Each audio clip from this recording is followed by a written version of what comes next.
जय आदिवासी मतलब गुजरात जिला में पानी पड़ रहा ढंग से ये दोस्तों देखते जाओ। ये कपास ढंग से पानी पड़ रहा ना दोस्तों।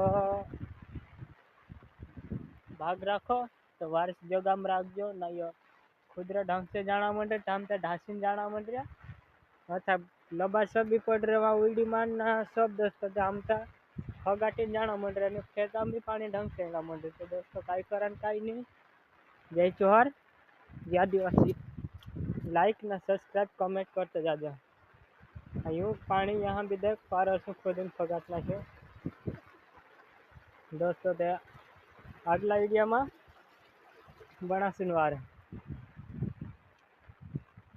जय जोहार जय आदिवासी। जय दोस्तों आगे वीडियो फिर बताड़ीश शू काना काना खेत में पानी ढंग से भरे यो आखो खेत डूब गयो। दोस्तों तू खामी अगला वीडियो में फिर बताड़ीश है नी। जय जोहार जय आदिवासी ना यहाँ भी पानी ढंग से निकली रही जो असो कई बाकी खतरनाक जाना मंड रही।